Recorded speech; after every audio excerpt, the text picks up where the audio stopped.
Welcome to the golden ray of sovereignty. So in this video, we're going to talk about sovereignty and what this means, especially in an era where we are learning how to come into greater connection, come into greater harmony, come into communion, and not be so separated out and off from one another and from the deeper aspects of ourselves and from Mother Earth. So let's talk about it. Sovereignty has so much to do with ourselves in relationship with others.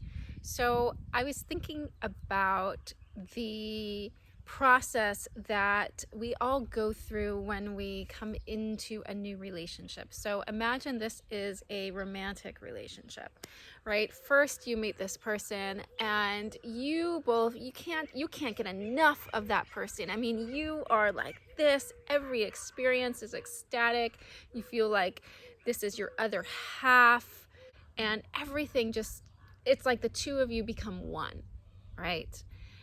And then, though, after you've gone through that sort of honeymoon phase of that relationship, eventually you get to a place called individuation where you want to again find yourself as separate within that relationship with that other person. You realize that you have your own defined needs and desires that are different from that person, and that you need to have those needs and desires acknowledged and met. So this is a normal stage that all relationships go through, except sometimes instead of going into individuation, we go into codependence. And a codependent relationship is where our needs and desires become the needs and desires of another person, or we sacrifice our own needs and desires in order to receive love or validation or belonging, something that is trumps the other needs and desires, right? And we believe that we have to trade one for the other. Now, this doesn't just happen in our romantic relationships. This happens in all relationships: work, friendship, family, relationships with even non-human entities.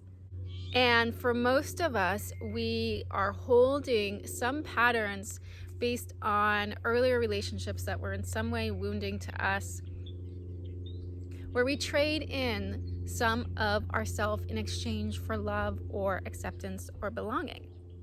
So sovereignty allows us to fully reclaim our own needs and desires and our own worthiness to have all those needs and desires met in some way.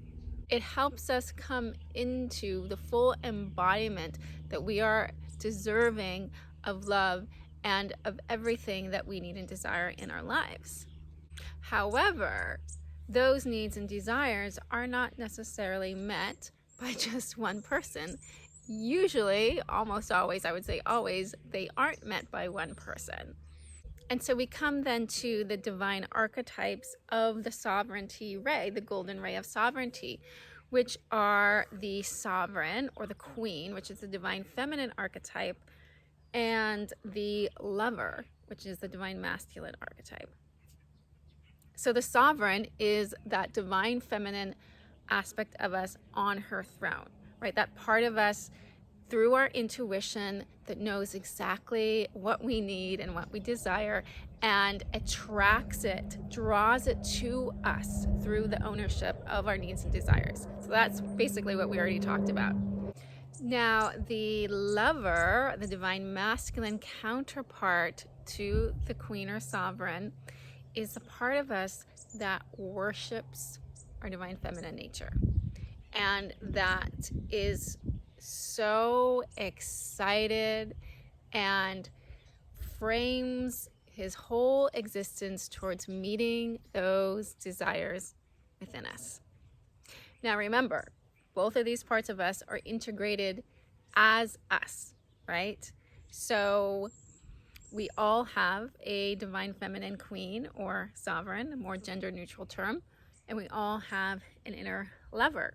And when we are able to integrate these two archetypes within us, then we are also attracting these archetypes within our lives. So if we are somebody who walks more of a feminine path, then we are going to attract those lovers that are going to be able to meet our needs and desires. If we're somebody who walks a more masculine path, then we're going to meet those queens that you just want to worship and love and give them everything that they want, right?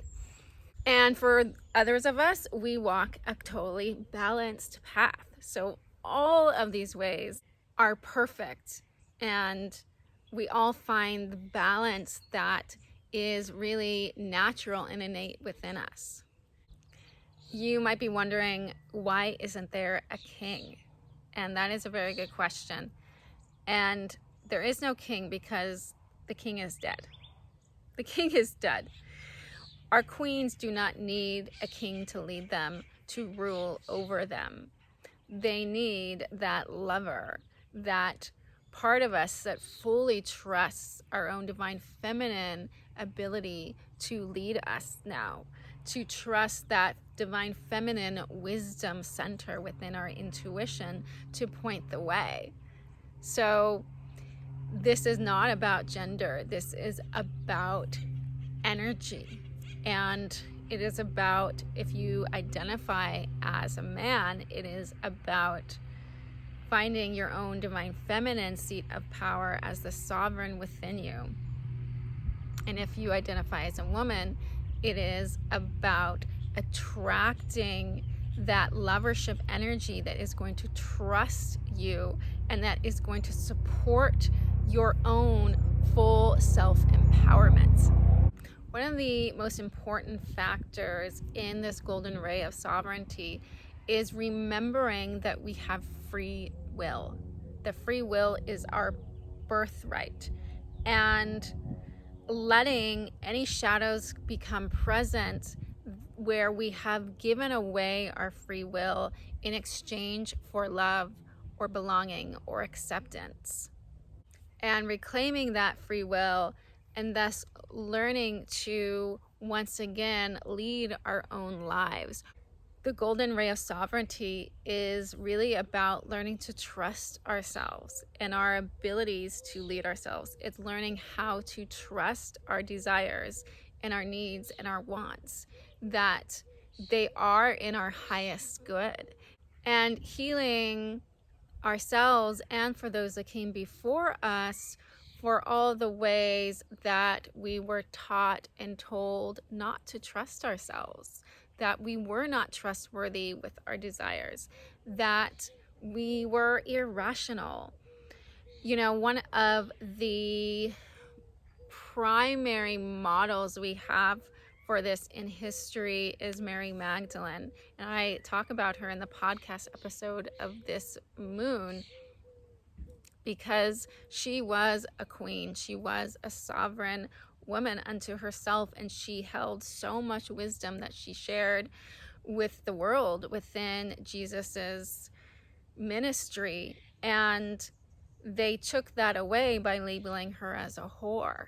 And that is the fear that we hold, that if we allow ourselves to be fully expressed in what we truly need and desire and come fully into ourselves in our own sovereignty, our own sovereign expression, and claim our free will, our trusting of ourselves, and express that to the world, that we will be labeled a whore, that we will be outcasted in that way, because it was done to the most powerful woman in the origins of Christianity for thousands of years by the powers that be. And so we are coming into a new era where we get to reclaim this power within ourselves, within the feminine seats of power within us, within the authority that lives deep within our bones, our bloods, within our womb spaces, within our sacral chakras, within our hearts. Reclaiming that inner authority, reclaiming that birthright of being able to choose who we get to be in this world. So individuation and sovereignty are actually very different terms. Individuation is a psychological term. Sovereignty is a state of being.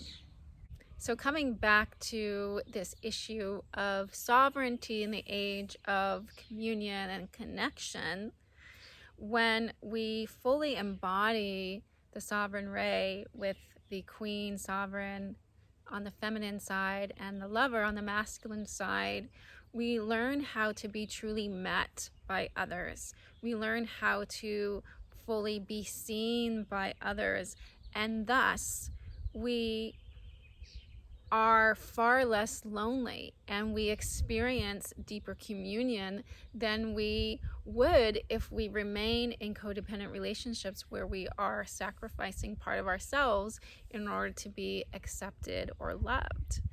Because now we don't have to sacrifice, actually.